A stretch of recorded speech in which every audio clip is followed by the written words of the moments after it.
अमरावतीचे तरुण कर्तबगार धडाडीचे आमदार रावसाहेब शेखावत यांना वाढदिवसाच्या हार्दिक शुभेच्छा। अंबादेवी एकविरादेवी मंदिर परिसराच्या विकासाकरिता या मंदिरांना तीर्थस्थळांचा ब दर्जा देऊन शासनाकडून 4 कोटींची योजना मंजूर केली। तसंच एकविरादेवी मंदिराच्या जीर्णोद्धारासाठी खासगी देणगीदारांकडून देणगीद्वारे निधीची उभारणी सुद्धा केली।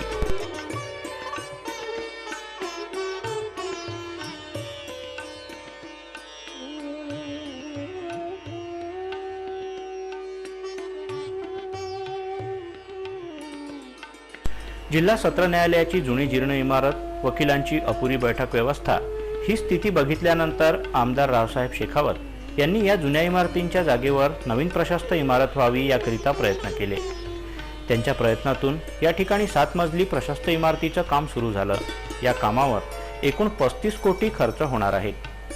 या इमारतीत सर्व न्यायालय जसे सत्र न्यायालय, फौजदारी न्यायालय, दिवाणी न्यायालय, कौटुंबिक न्यायालय, कामगार न्यायालय, औद्योगिक न्यायालय, ग्राहक न्यायालय इत्यादी राहणार असून वकील मंडळींकरता प्रशस्त बार रूम, वाचनालय, 4 लिफ्ट, गार्डन आणि पार्किंगची व्यवस्थाही राहणार आहे।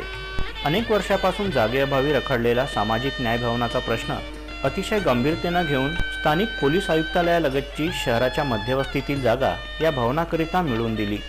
तसंच शासनाकडून 11 कोटी रुपये मंजूर करून घेतले। अल्पावधीतच अतिशय प्रशस्त सुंदर अशी सामाजिक न्याय भवनाची इमारत तयार झाली असून लोकार्पणाच्या प्रतीक्षेत आहे। या इमारतीमध्ये समाज कल्याण विभागाशी संबंधित सर्व कार्यालये राहणार असून जनतेला होणारा त्रास कमी होईल।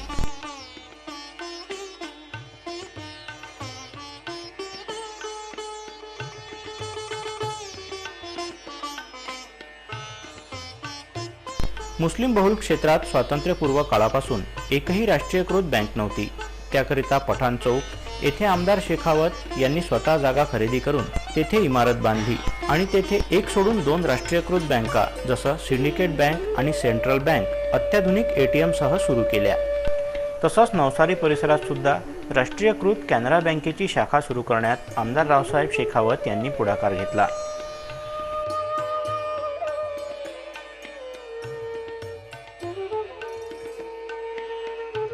मैं यहाँ पे मुस्लिम इलाके का कमला ग्राउंड का रहने वाला हूँ और यहाँ पे जो आज़ादी जब से हुई अपने भारत में तब से या मुस्लिम इलाके में कोई बैंक नहीं थी।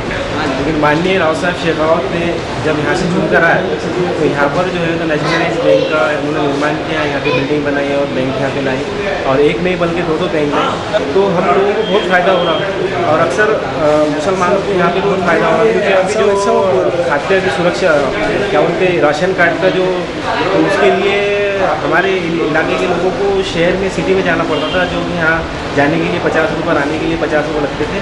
लेकिन रावसाहेब शेखावत के माध्यम से जब यहाँ पे बैंक लाई इतना बढ़िया काम हुआ कि उन लोगों को यहाँ से पैसे नहीं लगे, यहाँ पे आए वो और दिनों में अकाउंट उन्होंने खोल दिया। शासकीय रुग्णालयात रुग्णांची गर्दी लक्षात घेता सेवाभावी वृत्तीनं अमरावती शहरातील मध्यमवर्गीय आणि गोरगरीब जनतेला मोफत आरोग्य सेवा पुरवण्यासाठी रावसाहेब शेखावत मित्रमंडळ आणि सहारा परिवार यांच्या संयुक्त प्रयत्नातून 4 फिरती रुग्णालये सुरू करण्यात आली असून शहराच्या विविध भागात जाऊन मोफत आरोग्य तपासणी आणि औषध वाटपाचा कार्यक्रम राबवण्यात येतो। आज पावेतो 70,000 रुग्णांनी याचा लाभ घेतला आहे।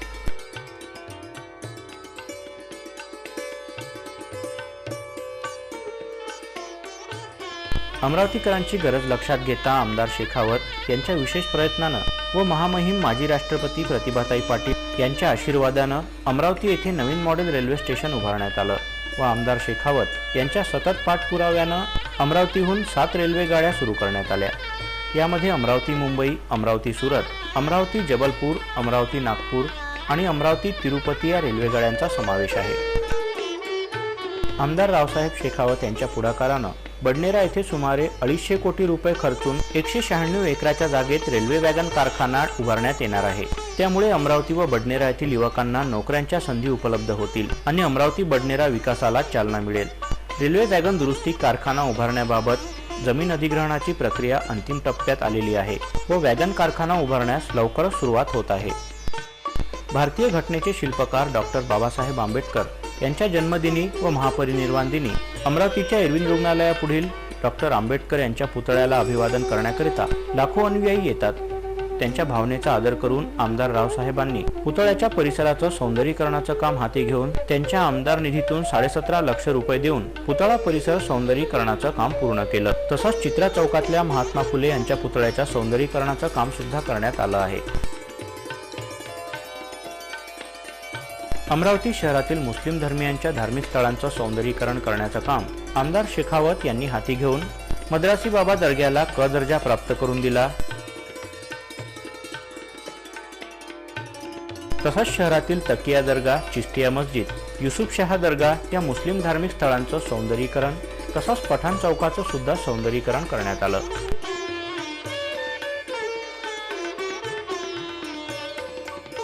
नागरिकांची गरज लक्षात घेता शहराच्या विविध भागांमध्ये कोणार्क कॉलनी, रहाटगाव, कुऱ्हेअप्पा लेआउट या भागात सुंदर बगीच्यांची निर्मिती करण्यात आली।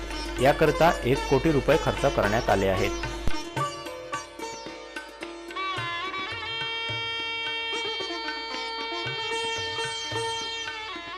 आमदार शेखावत यांनी आरोग्यासोबतच क्रीडा क्षेत्रातही लक्ष केंद्रित केलं। याकरिता 14 कोटींचा निधी खेचून आणून जिल्हा स्टेडियम परिसरामध्ये भव्य असं इंडोर क्रीडा संकुल तयार करण्यात आलं आहे। या संकुलामध्ये बॅडमिंटन, जुडो, कराटे, टेबल टेनिस, जिम्नॅस्टिक अशा 30 खेळांकरिता सुविधा प्राप्त झाली आहे। सुपर स्पेशालिटी हॉस्पिटलमध्ये गोरगरिबांना मुंबई, नागपूर प्रमाणेच अमरावती शहरातच उच्च दर्जाची अत्याधुनिक सेवा मिळावी या हेतून टप्पा 2 अंतर्गत विस्तारीकरणाकरिता तब्बल 29 कोटीचा निधी शासनाकडून उपलब्ध करून घेतला व या रुग्णालयाच्या इमारतीचं काम पूर्णत्वास येत आहे। या रुग्णालयात हृदयविकार निदान व उपचार, कर्करोग निदान व किरणोपचार तसंच शस्त्रक्रिया त्याचबरोबर मेंदूवरील शस्त्रक्रियांची सुविधा उपलब्ध आहे। डफरीन रुग्णालयामध्ये होणाऱ्या गैरसोयीची दखल घेऊन स्त्रियांकरिता प्रसूतीपूर्व व प्रसूती पश्चात उपचार व देखभाल केंद्र सुरू करण्यात आले। या दवाखान्याकरिता मनपाकडून मौजे तारखेडा येथील 75 लाख रुपयांची जागा उपलब्ध करून दिली। लवकरच या ठिकाणी स्वतंत्र नागरी दवाखान्याची निर्मिती होणार आहे।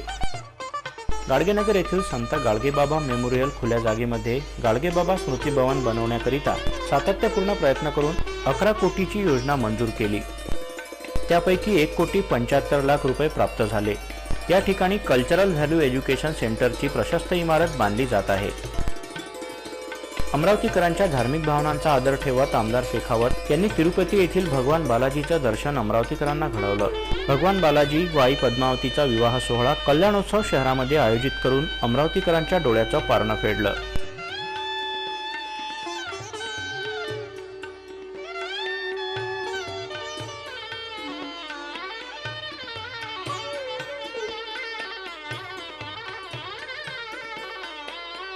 జరిగిన విధానం చూస్తే ఎంత భక్తిపరులో ఇక్కడ సమాజం ఎంత ప్రేమగా ఎంత డిసిప్లిన్ గా ఉన్నారంటే నాకు చాలా సంతోషం అనిపించింది। ఆ భగవంతుడి యొక్క ఆశీస్సులు సంపూర్ణంగా వీళ్ళకి ఉంటాయని నిండు మనతో నేను కోరుకుంటూ మరోసారి రావు సాబ్ शेखावत గారికి ధన్యవాదాలు చెప్పుకుంటూ సెలవు తీసుకుంటున్నాను। कल्याण उत्सव, इसके बारे में बहुत से लोगों को पता नहीं था। कल्याण उत्सव यानी क्या हुआ? भगवान तिरुपति बालाजी का विवाह जो भूदेवी और माता लक्ष्मी से होने जा रहा है, इसको अपनी आंखों से हजारों की संख्या में लोगों ने आज इसको विटनेस किया है, इसको देखा है और भगवान बालाजी के आशीर्वाद प्राप्त किए। तसंच समस्त महाराष्ट्राचं आराध्य दैवत असलेल्या पांडुरंगाचं व आई रुक्मिणीचं दर्शन घडवण्यासाठी पांडुरंग महोत्सवाचं आयोजन करण्यात आलं। यासाठी पांडुरंगाची उत्सव मूर्ती शहरामध्ये आणली होती। जवळपास 50,000 दर्शनार्थींनी आराध्य दैवत श्री विठ्ठलाचं दर्शन घेऊन मन तृप्त केलं।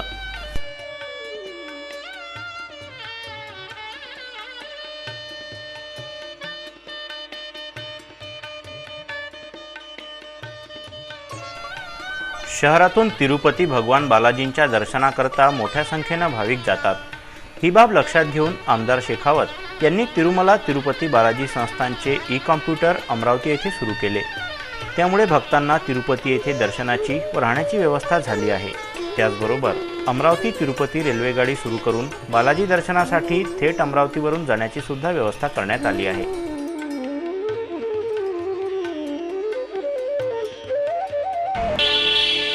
माननीय श्री राव साहब जी ने जो ई काउंटर खोला है तिरुमाला दर्शन के लिए, तो तो पहले हम लोगों को पता ही नहीं होता था कि कहाँ से टिकट्स कराएं और कहाँ से दर्शन होते हैं करके, लेकिन अभी हम अमरावती में बैठे बैठे ही हमको ये सुविधा उपलब्ध हो रही है, जिससे हम लोगों को काफ़ी फ़ायदा हो रहा है। मैं खुद काफ़ी समय से सोच रहा हूँ दर्शन करने जाना है, लेकिन मुझे पता नहीं रहता था कि टिकट कहाँ से करवाना है करके। रावसाहेब शेखावत मित्रमंडळाद्वारे मुंबई येथील भवन संस्थेच्या माध्यमातून मोफत संगणक प्रशिक्षणाची सुद्धा व्यवस्था करण्यात आली आहे। या प्रशिक्षण केंद्रामधून MS ऑफिस, टॅली, DTP व व्हिज्युअल बेसिक इत्यादी कोर्सेसच्या माध्यमातून गेल्या 2 वर्षापासून 1200 मुला-मुलींनी मोफत प्रशिक्षणाचा लाभ घेतला आहे। माझं नाव पुनम चव्हाण, मी इथे व्हिज्युअल बेसिक करते आहे। मी याच्या आधी मी टॅली कोर्स केला आहे। याच्यामध्ये प्रत्येक व्यक्ती फायदा घेऊ शकतो, पण जास्तीत जास्त फायदा गरीब बांधून नाही आहे कोर्स करणं, ते लोकांसाठी खूपच छान केलेली म्हणजे फॅसिलिटी केली आहे। आणि इथे असंही नाही आहे की एक व्यक्ती दोन व्यक्ती एका कम्प्युटरवर असतात, प्रत्येक व्यक्तीला स्पेशल कम्प्युटर दिलं जाते आणि प्रत्येक व्यक्ती आपल्या म्हणजे जसं काम करायचं तसं करू शकतं। आणि सर पण म्हणजे जेवढी प्रोव्हाइड करू शकते तेवढं त्याच्यापेक्षा जास्त प्रोव्हाइड करतात आणि टीचर लोक पण म्हणजे सपोर्ट करतात स्टुडंटला आणि प्रत्येक स्टुडंट यामध्ये आपला फायदा करून। मुस्लिम बहुल क्षेत्रामध्ये आरिफा चॅरिटेबल ट्रस्टच्या माध्यमातून मोफत आरोग्य सेवा सुरू केली आहे। या ठिकाणी तज्ज्ञ डॉक्टरांची टीम नाममात्र फी घेऊन जनतेला आरोग्य सेवा देत आहे। येथे ECG, सोनोग्राफी, पॅथॉलॉजी, कान, नाक, घसा, लहान बालकांचे उपचार, महिलांचे आजार इत्यादी सेवा पुरवण्यात येतात। राव साहब ने जो यहाँ दवाखाना जो खोले हैं ये बहुत ही अच्छा खोले हैं। यहाँ पे जो एक्सरे हो गया, ये सोनोग्राफी की हो गई, ये जो सारी जो मदद की जो चीज़ें हैं बहुत ही काबिल तारीफ़ है। इन्होंने जो किया है मुस्लिम एरिया में, जो इन्होंने जो चीज़ दी है वो पहले यहाँ थी नहीं। इसका लाभ मुस्लिम एरिया को बहुत अच्छा मिल रहा है और यहाँ के जो पेशेंट है, यहाँ के जो डॉक्टर्स है बहुत ही अच्छे हैं। मतलब इसकी जो हमारे को सुविधा मिल रही है बहुत ही अच्छी मिल रही है। साफ़ सफाई बहुत है यहाँ पे, ये तो काबिल तारीफ़ और इसका हम बहुत तहे दिल से शुक्र अदा करेंगे कि इन्होंने जो ये काम किया है बहुत बढ़िया किया। और ये राव साहब शेखावत की मुस्लिम लोगों के लिए बहुत बड़ी देन है, जो उन्होंने इतना यहाँ के लिए इतना तरक्की का सोचा और इसका बहुत हम लोगों को बेनिफिट मिल रहा है, पेशेंट्स को बहुत बेनिफिट मिल रहा है। क्योंकि यहाँ पे जितने भी हमारे साथ वर्किंग डॉक्टर्स हैं जो मेरे साथ काम करते हैं, उनका भी एटीट्यूड पेशेंट्स के लिए बहुत अच्छा है और पेशेंट्स का रिस्पांस भी हमको बहुत अच्छा मिल रहा है। मैं यही चाहूँगी कि ज़्यादा से ज़्यादा लोग इसका फ़ायदा उठाएं और जो चीज़ राव साहब ने आप लोगों को दी है उसके लिए उसका आप बेनिफिट उठाइए। सोबतच शहरामध्ये अनेक दलित वस्त्यांमध्ये समाज भवन बांधण्याकरिता आमदार शेखावत यांनी पुढाकार घेतला। आमदार निधी मंजूर करून आतापर्यंत 8 समाज भवन आणि सभागृहांची निर्मिती करण्यात आली आहे। विविध रोजगार मेळाव्याअंतर्गत राष्ट्रीय तसंच आंतरराष्ट्रीय स्तराच्या कंपन्यांमध्ये जवळपास 1300 युवक युवतींना रोजगार उपलब्ध करून दिला।